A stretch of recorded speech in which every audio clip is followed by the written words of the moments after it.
رسول صلی اللہ علیہ وسلم نے اللہ تعالیٰ سے دعا فرمائی کہ اللہ اسلام کو عزت عطا فرما، عمر بن خطاب کے ذریعے یا عمر بن حشام کے ذریعے۔ عمر بن حشام ابو جہل کا نام تھا، یہ بھی قریشی تھا، بنو ہاشم میں سے تھا، اور عمر بن خطاب بھی قریشی تھے اور یہ بھی بنو ہاشم میں سے تھے، اور دونوں ہی اپنے وقت کے انتہائی دلیر پاورفل انسان تھے، سیاسی لحاظ سے بھی، مالی لحاظ سے بھی، قبائلی لحاظ سے بھی۔ تو اس وجہ سے رسول اللہ صلی اللہ علیہ وسلم نے اللہ تعالیٰ سے دعا کی کہ یا اللہ اسلام کو تقویت عطا فرما، عمر بن خطاب کے ذریعے یا عمر بن حشام کے ذریعے۔ اے عمر، محمد صلی اللہ علیہ وسلم کے پاس بعد میں جانا، پہلے ذرا اپنے گھر کی خبر لو۔ کہا کیا ہوا میرے گھر میں؟ کہا آپ کی بہن اور آپ کے بہنوئی مسلمان ہو چکے ہیں۔ ان کی بہن سیدہ فاطمہ بنت خطاب اور ان کے بہنوئی سیدنا سعید بن زید رضی اللہ تعالیٰ عنہ وہ مسلمان ہو چکے ہیں۔ اتنی بات ہی کرنی تھی، بہنوئی کو مارنا شروع کر دیا، نہ آؤ دیکھا نہ تاؤ دیکھا، خوب بہنوئی کو مارا۔ بہن آگے بڑھی اپنے خامند کو بچانے کے لیے، ایک تھپڑ اس کو بھی لگا دیا، اس کے منہ سے خون بہنے لگا۔ جب اس کے منہ سے خون آیا تو بہن نے کہا ہاں عمر، جو کرنا ہے کر لے، ہم اسلام قبول کر چکے اور ہم محمد رسول اللہ صلی اللہ علیہ وسلم کو اللہ تعالیٰ کا آخری رسول مان چکے، ہم اللہ تعالیٰ کو ایک رب مان چکے، اب تجھ سے جو ہوتا ہے کر لے، ہم یہ دین چھوڑنے والے نہیں ہیں۔ مجھے وہ کتاب دو جو تم پڑھ رہے تھے۔ بہن نے کہا آپ اس کو نہیں چھو سکتے، لا یمسہ الا المطہرون، کہ اس قرآن مجید کو صرف مسلمان ہی چھو سکتا ہے، غیر مسلم اس کو چھو نہیں سکتا۔ آپ جائیے پہلے غسل کیجئے۔ غسل کر کے آئے، پاک صاف ہوئے، کہا آپ اپنے دل سے اس کی نفرت نکالیے۔ کہا مجھے دیجئے، پڑھنے کر رہے ہیں اور تلوار لے کے آگے آگے چل رہے ہیں، اور یہ اعلان عمر بن خطاب کر رہے ہیں جس نے اپنے بچے یتیم کروانے ہیں، جس نے اپنی عورتوں کو بیوہ کروانا ہے، وہ آ جائے عمر بن خطاب کا مقابلہ کرے۔ مختصر حمد و ثنا اور درود و سلام کے بعد آج 26 ذی الحجہ ہے، اور آج کا خطبہ جمعہ کا ہمارا موضوع ہے داماد رسول، سسر رسول رسول اللہ صلی اللہ علیہ وسلم کے دوسرے خلیفہ، مراد رسول اور آپ صلی اللہ علیہ وسلم کے جانثار سیدنا عمر بن خطاب رضی اللہ تعالی عنہ، جن کو الفاروق کا لقب بھی دیا جاتا ہے، اور یہ عظیم تاریخ انسانی کی یا اسلامی تاریخ کی عظیم شخصیتوں میں سے ایک شخصیت ہے، مسلمانوں کے عظیم رہنماؤں میں سے ایک عظیم رہنما ہے، اور فنائیت فی اللہ اور فنائیت فی الرسول کے اندر اپنی مثال آپ ہے۔ رسول اللہ صلی اللہ علیہ وسلم نے ان کو اللہ تعالیٰ سے دعا کر کے طلب کیا تھا۔ ان کے اسلام لانے کا واقعہ بڑا ہی خوشنما اور بڑا ہی عجیب واقعہ ہے۔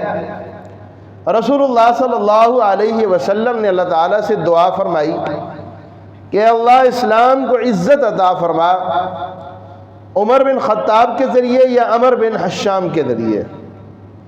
عمر بن حشام ابو جہل کا نام تھا، یہ بھی قریشی تھا، بنو ہاشم میں سے تھا، اور عمر بن خطاب بھی قریشی تھے اور یہ بھی بنو ہاشم میں سے تھے، اور دونوں ہی اپنے وقت کے انتہائی دلیر پاورفل انسان تھے، سیاسی لحاظ سے بھی، مالی لحاظ سے بھی، قبائلی لحاظ سے بھی۔ تو اس وجہ سے رسول اللہ صلی اللہ علیہ وسلم نے اللہ تعالیٰ سے دعا کی کہ یا اللہ اسلام کو تقویت عطا فرما، عمر بن خطاب کے ذریعے یا عمر بن حشام کے ذریعے۔ تو اللہ تعالیٰ کا اپنا انتخاب ہے، اللہ رب العالمین نے عمر بن خطاب کو اسلام کے لیے چنا، قریش نے اعلان کیا کہ کون ہے جو محمد رسول اللہ صلی اللہ علیہ وسلم کی گردن اتار کے لائے، اس کو ایک بھاری انعام دیا جائے گا۔ عمر بن خطاب تلوار نکالتے ہیں، لالچ نہیں ہے ان کے دل میں، لیکن کہتے ہیں کہ روز روز کی خاندانوں کی لڑائی اور یہ جھگڑے، باپ بیٹے سے لڑ رہا ہے، بیٹا باپ سے لڑ رہا ہے، بھائی بھائی سے لڑ رہا ہے، کہتے ہیں ان جھگڑوں سے مجھے یہ نفرت ہوتی ہے لڑائی سے، کہتے ہیں آج تلوار نکال دیں، اور غصے کے ساتھ تلوار لیے جا رہے ہیں۔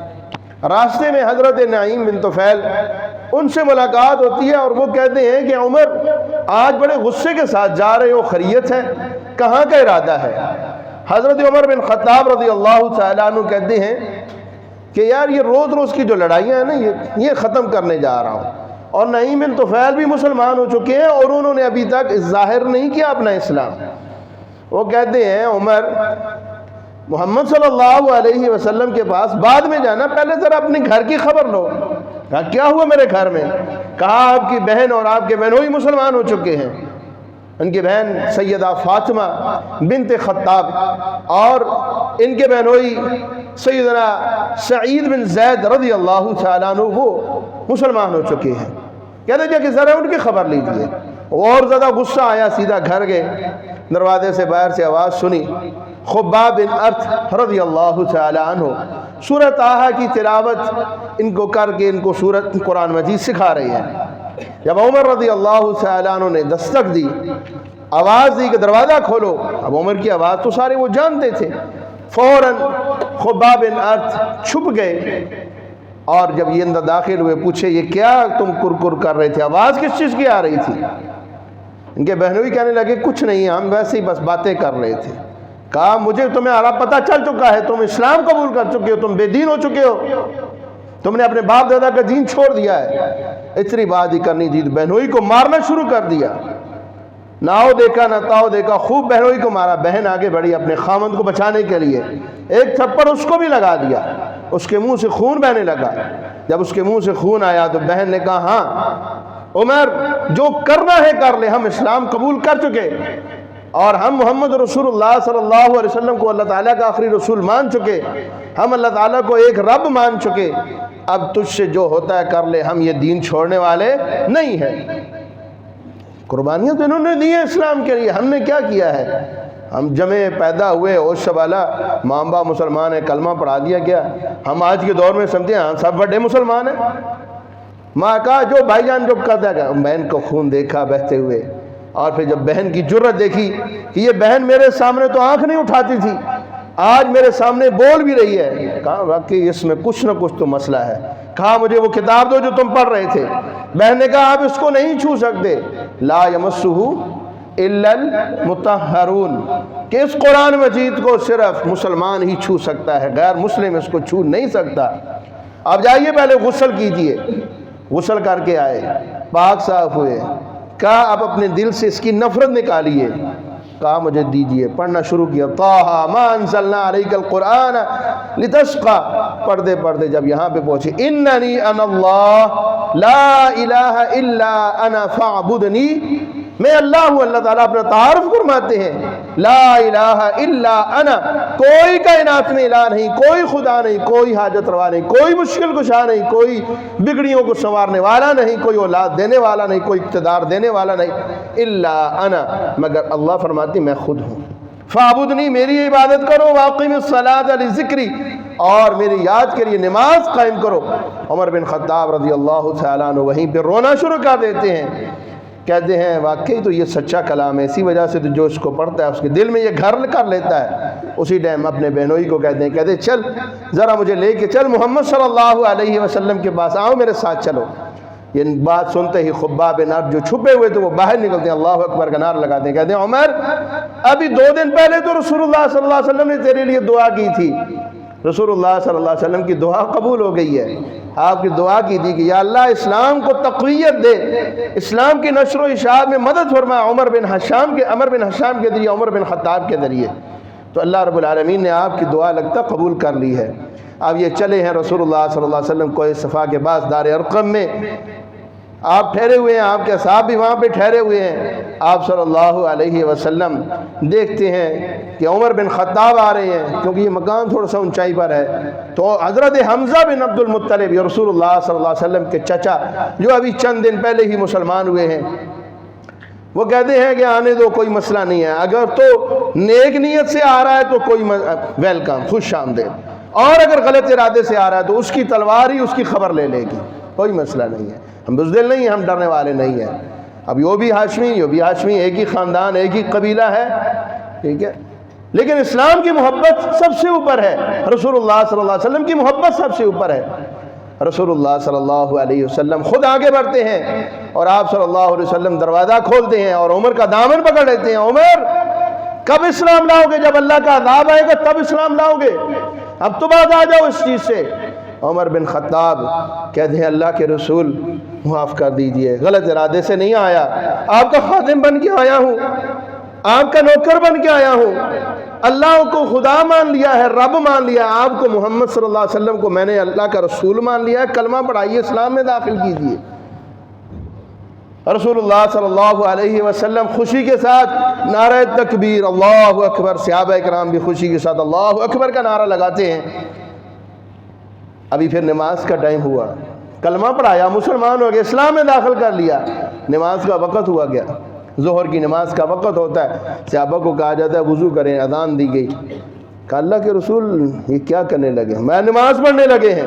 جرت اور بہادری دیکھیے عمر کی، کہا نماز پڑھنے، کہا وہ کیا ہم حق پر ہیں یا باطل پر ہیں؟ نہیں عمر ہم حق پر ہیں۔ تو میں پھر یہ پھر چھپ کر اللہ کی عبادت کیوں ہو رہی ہے؟ ہم بیت اللہ میں کیوں نہیں نماز پڑھ رہے؟ رسول اللہ صلی اللہ علیہ وسلم نے فرمایا ہم سیاسی طور پر کمزور ہیں، وہ نہیں پڑھنے دیتے ہمیں۔ کہا اللہ کے رسول چلیے، آپ حکم کیجئے، میری آپ سے گزارش ہے، آپ حکم کیجئے اور چلیے، ہم بیت اللہ میں نماز اعلانیہ نماز پڑھیں گے۔ عمر بن خطاب، دو صفیں بنائی گئیں، ایک کی قیادت عمر بن خطاب کر رہے ہیں اور دوسرے کی حمزہ بن عبد المطلب کر رہے ہیں، اور تلوار لے کے آگے آگے چل رہے ہیں، اور یہ اعلان عمر بن خطاب کر رہے ہیں جس نے اپنے بچے یتیم کروانے ہیں، جس نے اپنی عورتوں کو بیوہ کروانا ہے، وہ آ جائے عمر بن خطاب کا مقابلہ کرے۔ جاتے ہیں بلال کو، کہتے ہیں بلال دو اذان مسجد میں، بیت اللہ میں اذان دی گئی، رسول اللہ صلی اللہ علیہ وسلم کو اللہ کے رسول عمر پیرا دے گا، آپ جماعت کروائیے، آپ نماز پڑھائیے، عمر پیرا دے گا۔ کسی کی جرت نہیں ہے کہ وہ آج اسلام کی طرف گندی نظر اٹھا کے دیکھے۔ اللہ آج بھی عمر بن خطاب جیسا کوئی حکمران بھیج دے۔ اللہ آج تیری امت، تیرے نبی کی امت ترس رہی ہے، اللہ آج تیرے بندے ترس رہے ہیں عمر بن خطاب کو۔ کاش آج عمر بن خطاب جیسا ایمان ہوتا کسی مسلمان حکمران میں، تو وہ یہ امریکیوں کو اور اسرائیلیوں کو کہتا، دھمکی دیتا کہ خبردار انسان بن جاؤ ورنہ پھر تمہارا حشر وہی ہوگا جو تمہارے باپ دادا کا ہوا تھا۔ عمر بن خطاب رضی اللہ تعالی عنہ، یہ اسلام کی جرت ان کو اللہ تعالیٰ نے اسلام کی وجہ سے دی۔ اور پھر جرت ایمانی ان کے دیکھیے، جب ہجرت کرنے لگے اس وقت بھی اللہ تعالیٰ کا حکم آ گیا۔ اب اللہ کے حکم اور رسول اللہ صلی اللہ علیہ وسلم کے حکم کے سامنے عمر سر جھکاتا ہے، لیکن عمر بن خطاب علی اعلان ہجرت کرتے ہیں، کہتے ہیں عمر جا رہا ہے ہجرت کر کے، یہ مت سمجھنا کہ تم سے ڈر کے جا رہا ہے، تم سے دب گیا ہوں یا تمہارے سامنے جھک گیا ہوں، نہیں، اللہ اس کے رسول کا حکم ہے، اس وجہ سے ہم ہجرت کر کے جا رہے ہیں۔ رسول اللہ بھی ہجرت اس وجہ سے کر رہے ہیں کہ اللہ کا حکم ہے، اگر اللہ کا حکم نہ ہوتا تو میں دیکھتا کہ تم کیسے مجھے منع کرتے ہو، اور آؤ جس نے میرا راستہ روکنا ہے روک کے دکھائے۔ کسی کی ہمت نہیں پڑی کہ عمر کا راستہ روکے، ورنہ ان لوگوں نے، ظالموں نے اکثر صحابہ کرام کا راستہ روکا، خود رسول اللہ صلی اللہ علیہ وسلم کا انہوں نے راستہ روکا، آپ کے پیچھے انہوں نے بندے بھیجے، وہ ایک الگ واقعہ ہے۔ تو یہ عمر بن خطاب رضی اللہ تعالی عنہ کی، یہ ان کی شان ہے، ان کی جرت ایمانی ہے۔ اور جرت ایمانی کس قدر ہے کہ بڑی بڑی اسلامی طاقتوں کو حضرت عمر رضی اللہ تعالی عنہ مسجد نبوی میں بیٹھ کر، چٹائی میں بیٹھ کر حکم دے رہے ہیں، ملکوں کے ملک فتح کیے جا رہے ہیں، ان کو صوبے بنائے جا رہے ہیں، وہاں پہ گورنر تعینات کیے جا رہے ہیں، قاضی تعینات کیے جا رہے ہیں، اور سارے فیصلے مسجد کی چٹائی سے بیٹھ کر ہو رہے ہیں۔ کوئی علیحدہ صدارتی محل نہیں بنایا گیا، کوئی پرائم منسٹر ہاؤس نہیں بنایا گیا، کوئی کیبنٹ ڈویژن علیحدہ سے نہیں جناب ان کے لیے قانون بنائی گئی، کوئی پارلیمنٹ ہاؤس نہیں بنایا گیا۔ اربوں خربوں کے اخراجات آج آپ کے ملکوں میں، آپ دوسروں کو چھوڑیں، آپ کے ملک میں صرف صدر، وزیر اعظم اور ان کی کابینہ کے اربوں خربوں کے اخراجات ہیں اور کارکردگی صفر۔ عمر بن خطاب رضی اللہ تعالیٰ عنہ کی ایک اور شان سنیے، موافقات عمر۔ موافقات عمر وہ قرآن مجید کی وہ آیات ہیں کہ حضرت عمر بن خطاب رضی اللہ تعالیٰ عنہ کہتے ہیں کہ قرآن مجید کے کئی مقامات پر میں نے اپنے رب سے موافقت کی۔ وہ موافقات عمر کیا ہیں؟ عمر نے رائے دی رسول اللہ صلی اللہ علیہ وسلم کو کہ اللہ کے رسول یہ کام ہونا چاہیے۔ اللہ رب العالمین نے فوراً عمر کی رائے کا احترام کیا، قرآن بنا کر نازل فرما دیا کہ ہونا چاہیے۔ عمر رضی اللہ تعالیٰ عنہ رسول اللہ صلی اللہ علیہ وسلم سے، اس کے لیے 20 مقامات ہیں، اس کے لیے علیحدہ کبھی انشاءاللہ پوری تفصیل سے گفتگو کی جائے گی۔ کچھ مقامات آپ کے سامنے رکھتا ہوں۔ حضرت عمر رضی اللہ تعالیٰ عنہ کہتے ہیں اللہ کے رسول مقام ابراہیم کی جگہ پر 2 رکعت نماز نفل ادا کیے جائیں۔ رسول اللہ صلی اللہ علیہ وسلم فرماتے ہیں عمر میرا بھی یہ دل چاہتا ہے، لیکن اللہ نے کوئی حکم نہیں بھیجا، اس وجہ سے میں حکم نہیں دے سکتا۔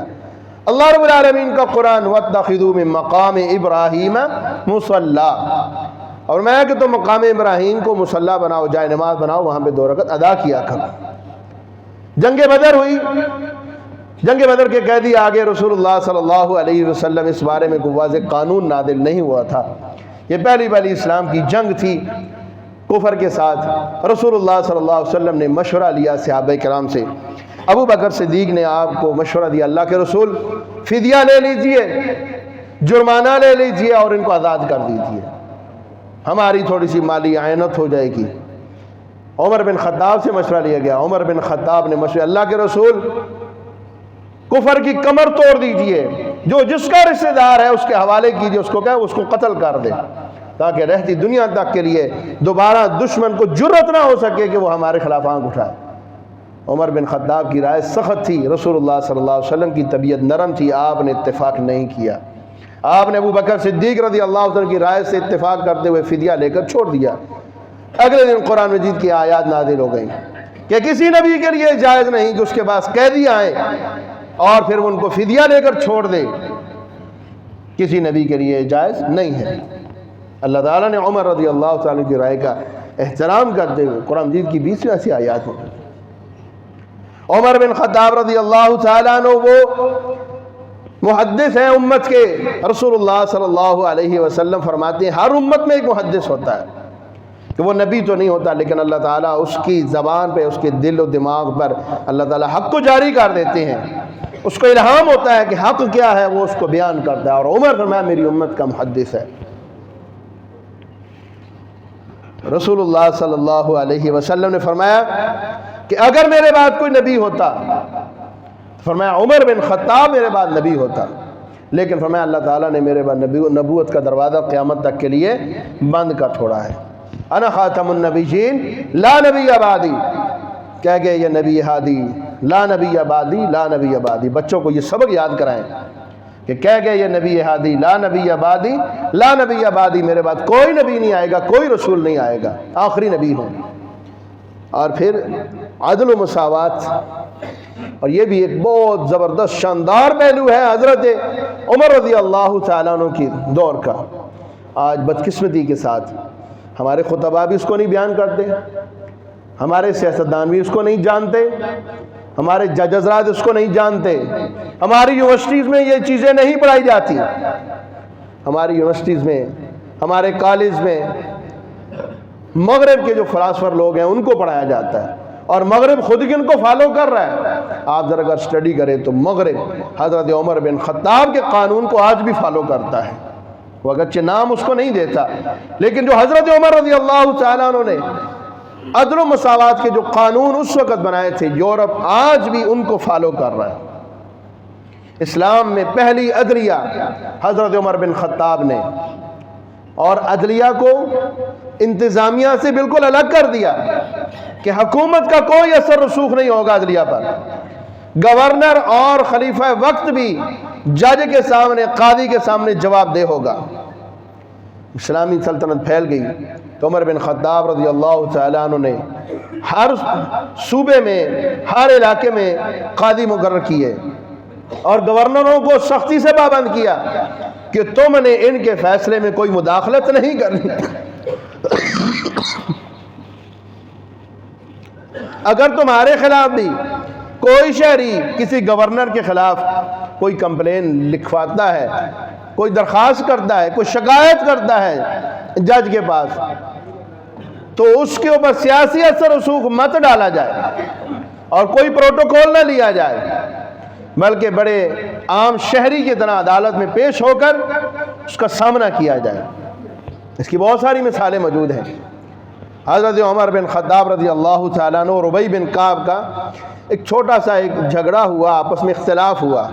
جھگڑا کیا ہونا تھا کہ اختلاف ہوا کسی چیز پر، کوئی زمین کا معاملہ تھا، اس پر اختلاف ہوا۔ عمر بن خطاب رضی اللہ تعالیٰ عنہ مدینہ کے قاضی اس کی عدالت میں یہ درخواست بھی پہنچی، کہا کہ ہمارا فیصلہ کیجیے۔ اور وہ جو قاضی بنائے جاتے تھے وہ قاضی بھی کوئی عام بندے نہیں ہوتے تھے، بلکہ وہ خاص رسول اللہ صلی اللہ علیہ وسلم کے صحابہ اور یا پھر وہ خاص علم اور تقوی اور علم فضل میں ہر لحاظ سے جو شرف جن کو حاصل ہوتا ان کو قاضی بنایا جاتا تھا، جو تقوی کے لحاظ سے سب سے اوپر ہوتے، قرآن و حدیث کا علم سب سے زیادہ ان کے پاس ہوتا۔ آج آپ کی عدالتوں میں کوئی حافظ قرآن اس کو جج نہیں لگایا جاتا، کہتے ہیں یہ جناب شدت پسند ہے، اور اگر کوئی جج صاحب کے سامنے جا کے بیان کرے کہ قرآن کا قانون یہ ہے، محمد کا قانون یہ ہے، وہ آگے سے آپ کو کہے گا توہین عدالت کر رہے ہو تم۔ رسول اللہ صلی اللہ علیہ وسلم نے کیسی تربیت کی ہے ان کی کہ عمر بن خطاب جب یہ پہنچی عدالت میں، قاضی صاحب کھڑے ہوئے اور کھڑے ہو کے کہا کہ جناب امیر المومنین آپ تشریف لائیے ادھر۔ فرمایا بیٹھ جاؤ اپنی جگہ پر، تم نے عدل کا پہلا قانون توڑ دیا ہے، تم عدل نہیں کر سکتے۔ میں نے پہلے تم لوگوں کو یہ خط لکھا تھا، بتایا تھا کہ تم نے بالکل یہ خیال نہیں کرنا۔ انہوں نے کہا معذرت سوری، بیٹھ گئے۔ اور جو فیصلہ، تو یہ ایک چیز تھی فیصلہ کرنے کی۔ اسی طرح قاضی شریح کی عدالت میں ایک شخص سے گھوڑا خریدا حضرت عمر بن خطاب نے، گھوڑا لے کے گئے، گھوڑا کہیں راستے میں لنگڑا ہو گیا۔ قاضی شریح کوفے کے گورنر ہیں، اس نے جناب ادھر کیس دائر کر دیا کہ جناب والا امیر المومنین نے میرے ساتھ زیادتی کی ہے، مجھ سے گھوڑا خرید لیا ہے۔ اب اس خریدا جب تھا اس وقت گھوڑا صحیح سلامت تھا، بعد میں یہ لنگڑا ہو گیا۔ اب یا تو یہ گھوڑا اپنے پاس رکھیں یا پھر یہ کہ مجھے گھوڑا صحیح سلامت واپس کریں۔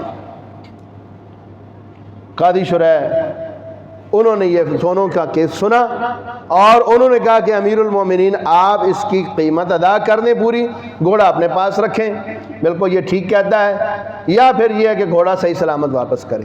حضرت عمر بن خطاب رضی اللہ تعالیٰ عنہ ان کے فیصلے سے اس قدر خوش ہوئے اور فرمایا کہ آپ کو تا حیات جج بنایا جاتا ہے، جب تک آپ زندہ ہیں آپ جج رہیں گے۔ اور پھر عدالتوں کے ججز کو، جوڈیشنری کو اتنی زیادہ مراعات دی، بہت زیادہ مراعات دی، ان کے وظیفے بہت زیادہ کیے، ڈبل سے ٹرپل کر دیے۔ کیوں کیے اتنے زیادہ؟ ان کی مراعات دی تاکہ یہ رشوت نہ لیں، تاکہ یہ ڈرے نہیں، یہ بکے نہیں، انصاف صحیح کر سکے۔ اور ان کو سیکورٹی دی گئی، ان کو پروٹوکول دیا گیا، خود پروٹوکول نہیں رکھا، وی آئی پی پروٹوکول کو خود ختم کیا اس کا کلچر کا۔ اور کیسا خاتمہ کیا، ایک مثالی حکمران ہے عمر رضی اللہ تعالیٰ عنہ۔ آج یہ چیزیں بیان نہیں کی جاتی، اور کیا بیان کیا جاتا ہے؟ معذرت کے ساتھ لڑائی جھگڑا اور وہ جھوٹی روایات۔ جی عمر نے فاطمہ کے گھر کو آگ لگا دی، عمر نے جی علی کا حق غصب کر لیا، کیونکہ پتہ ہے کہ چندہ اسی پہ ملنا ہے، اسی پہ روٹی چلنی ہے، اسی پہ پیٹ چلے گا۔ یہ ہمارے پاس تو اور سینکڑوں موضوعات ہیں، لیکن ان بیچاروں کے پاس یہی موضوع ہوتا ہے، جو بازاری قسم کے خطیب ہوتے ہیں ان کے پاس یہی موضوع ہوتا ہے، سارا سال اسی کے اوپر بات کرتے ہیں۔ اللہ کے بندو، آج بتانے کی ضرورت تھی کہ ابو بکر نے حکومت کیسے کی، آج بتانے کی ضرورت تھی عمر نے حکومت کیسے کی، آج بتانے کی ضرورت تھی علی المرتضیٰ اور سیدنا عثمان نے کیسے مثالی حکومت کی، ان کا جذبہ جہاد کیسا مثالی تھا، ان کا حب رسول کا جذبہ کیسا مثالی تھا، وہ کیسے ایک مثالی مسلمان تھے۔ یہ چیزیں بیان کرنے کی ضرورت تھی تاکہ امت کے اندر نئی روح بیدار ہوتی۔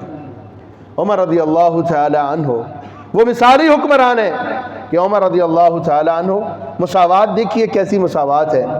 جب آپ بیت المقدس یعنی یروشلم کی چابیاں لینے کے لیے بیت المقدس روانہ ہوئے، ایک اونٹ نہیں ہے، کوئی بھی آئی پی پروٹوکول نہیں لیا، ایک اونٹنی ہے اور ایک غلام ساتھ ہے بس.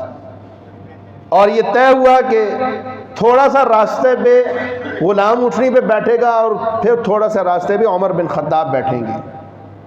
جب یہ قریب پہنچے، شہر کے یروشلم کے قریب پہنچے، تو وہاں پہ اب نمبر آ گیا خادم کا. خادم نے سوار ہونا تھا، خادم نے انکار کر دیا کہ امیر المومنین آپ کی شان کا تقاضا یہ ہے کہ آپ اونٹنی پر ہی بیٹھے رہیں، میں نہیں بیٹھتا، کہ یہ تاکہ روب ڈلے گا. واقعی دیکھیں کتنا بڑا، میں یہ روب شوب یہ سکے روب یہ نہیں چلتے. ٹھیک ہے، عمر کا جو روب ہے وہ ہے. کہا باری آپ کی، آپ بیٹھ گئے. اور ننگے پاؤں عمر بن خطاب یروشلم شہر میں داخل ہو رہے ہیں اور پیوند لگے ہوئے ہیں قمیص پر، اور اونٹنی کی مہار پکڑ رکھی ہے اور خادم کو اونٹ پہ بٹھایا ہوا ہے. یہ آج کی دنیا میں تصور بھی نہیں کیا جا سکتا اس چیز کا.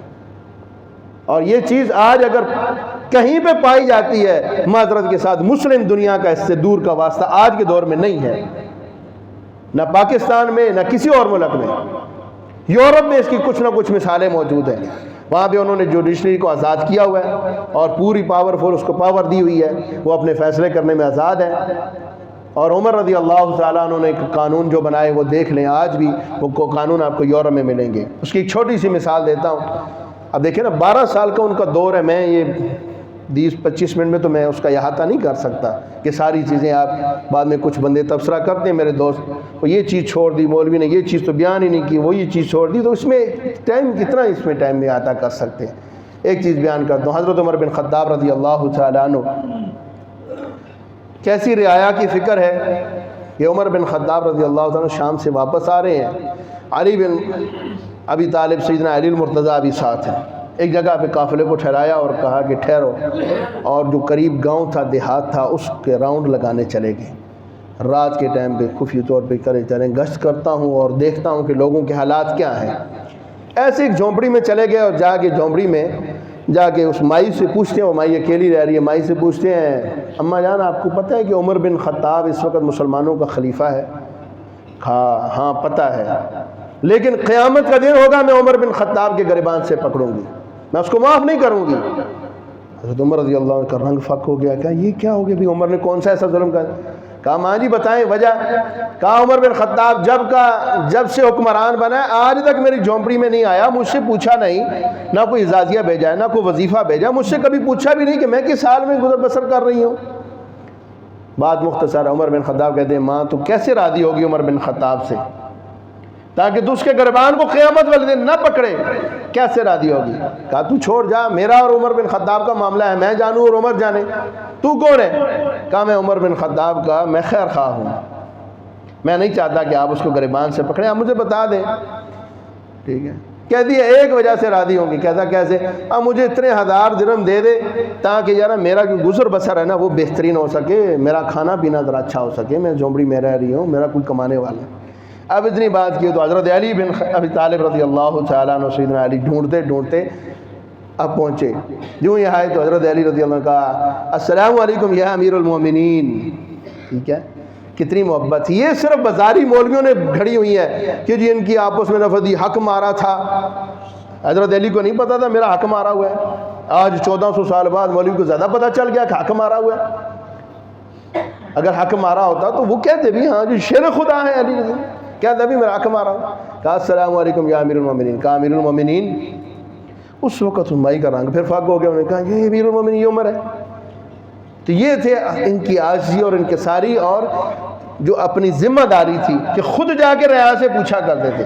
آج ہمارے اے سی ایئر کنڈیشن محلوں میں بیٹھ کر وہاں سے عوام کی رپورٹ لیتی ہیں اور ان کو بتایا جاتا ہے کہ سب اوکے جناب، پبلک بڑی خوشحال ہے، 500 روپے لیٹر بھی پٹرول کر دے تو ہم چیخنے والی نہیں ہے. یہ ہماری عوام ایسے ہے کہ یہ پھر بھی کہیں گے جناب ذرا لائن میں جلدی کریں یار، 2 بندے اور کھڑے کر دیں، ذرا جلدی جا رہے ہیں. یہ عوام چیخنے والی. وہ عوام چیختی تھی، بولتی تھی اپنے حق میں حکمرانوں کے سامنے. تو حکمران بھی وہ اللہ تعالیٰ کے ڈر رکھنے والے تھے، اللہ تعالیٰ کے مخلص بندے تھے، وہ عوام کی رعایا کا خیال کرتے تھے، اپنی رعایا کے حقوق رکھتے تھے. حضرت عمر رضی اللہ تعالیٰ عنہ رات کو گشت کر رہے ہیں، بچہ رو رہا ہے، پھر جاتے ہیں واپس آتے ہیں، پھر بچہ رو رہا ہے، دروازے پہ دستک دیتے ہیں، کیوں بچے کو رلا رہی ہو، کیا وجہ ہے؟ میں بچے کا دودھ چھڑا رہی ہوں، کیونکہ عمر نے اعلان کیا ہے کہ جب تک بچہ دودھ پی رہا وظیفہ نہیں ملے گا۔ دروازے پہ باہر نشان لگا دیا، اگلے دن فوراً آرڈر جاری کر دیا، جو بھی بچہ پیدا ہوگا اس کو وظیفہ ملے گا۔ آج بھی یورپ کے اندر یہ قانون موجود ہے، اور آپ کے کیا کر رہے ہیں جی؟ بچوں پہ پابندی لگا رہے ہیں جی، بچے دو ہی اچھے، زیادہ بچے نہ پیدا کریں جی۔ ابھی تمہارے اوپر یہ بوجھ ہیں، یہ بچے کسی کے اوپر بوجھ نہیں ہے۔ اگر تم ذمہ داری اپنی نہیں ادا کر سکتے تو استعفیٰ دے دو، حکمرانوں گھر چلے جاؤ۔ اللہ رب العالمین سے دعا ہے کہ اللہ رب العالمین ہمیں سمجھنے کی عمل کی توفیق دے، اور حضرت عمر بن خطاب رضی اللہ تعالیٰ عنہ جیسا ہمیں حکمران نصیب فرمائے۔ آمین۔ اقول قولی ھذا استغفر اللہ لی ولکم۔ السلام علیکم۔